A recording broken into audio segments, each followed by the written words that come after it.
Hi and welcome back to my YouTube channel. ഏകദേശം എല്ലാവരും കണ്ടിട്ടുണ്ടാവും. ദിയ കൃഷ്ണ ആള് ഡെലിവറി ഒക്കെ കഴിഞ്ഞു. അതിന്റെ വീഡിയോ ദിയ ആളുടെ യൂട്യൂബ് ചാനലിൽ കൂടെ പങ്കുവച്ചിട്ടുണ്ടായിരുന്നു.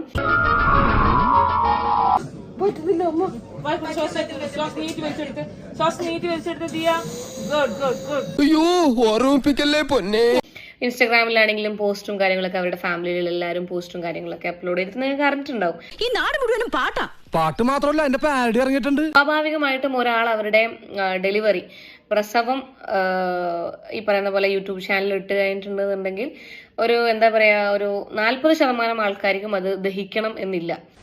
100% ഞാൻ യോജിക്കുന്നു. പക്ഷെ അത് ഭയങ്കരമായിട്ട് എന്താ പറയാ അമ്മയെ തല്ലിയവരെ 2 ഭാഗം സംസാരിക്കുന്ന ആൾക്കാരുണ്ടാവുന്നു നമ്മുടെ കേരളത്തിൽ.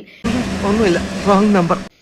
ഇതൊക്കെ വളരെ പ്രൈവറ്റ് ആയിട്ട് ചെയ്യേണ്ട കാര്യങ്ങളല്ലേ, അതൊക്കെ നാട്ടുകാരെ കാണിക്കുന്നത് എന്തിനാണ്? ആനയാണ്, ചേനയാണ്, ചിരങ്ങയാണ്, ഇവർക്ക് നാണമില്ലേ അത് വിറ്റ് പ്രസവം വിറ്റ് കാശാക്കാൻ വേണ്ടിയിട്ട് ഇതൊക്കെ പറയുന്ന ഒരു കൂട്ടം ആൾക്കാരുണ്ട്. അങ്ങനെയൊക്കെ ചെയ്യും, അതൊക്കെ മോശമല്ലേ? എന്ത് ചെയ്യാം, എന്റെ സ്വഭാവമായി പോയി. പക്ഷേ ഇതിനകത്ത് ഈ പറയുന്നത് പോലെ ലേബർ റൂമിൽ ലേബർ പെയിൻ അനുഭവിച്ചുകൊണ്ടിരിക്കുന്ന സമയത്ത് ആരെങ്കിലുമൊക്കെ അമ്മയോ അച്ഛനോ ഹസ്ബൻഡോ നമുക്ക് അത്രയും ഇഷ്ടമുള്ള ആരെങ്കിലും ഒക്കെ അടുത്തുണ്ടാവണം എന്ന് ആഗ്രഹിച്ചിട്ടുള്ള ഒരുപാട് ആൾക്കാരുണ്ടായിരുന്നു എന്ന് മനസ്സിലാവുന്നത് ദിയ കൃഷ്ണന്റെ യൂട്യൂബ് ചാനലിന്റെ അകത്തുള്ള വീഡിയോന്റെ കമന്റ് ബോക്സ് എടുത്ത് നോക്കുമ്പോഴും അല്ലെങ്കിൽ ഈ ഒരു വിഷയത്തെ കുറിച്ച് സംസാരിച്ച ആൾക്കാരുടെ കമന്റ് ബോക്സ് എടുത്ത് നോക്കുമ്പോഴാണ് നമുക്ക് മനസ്സിലാവുന്നത്.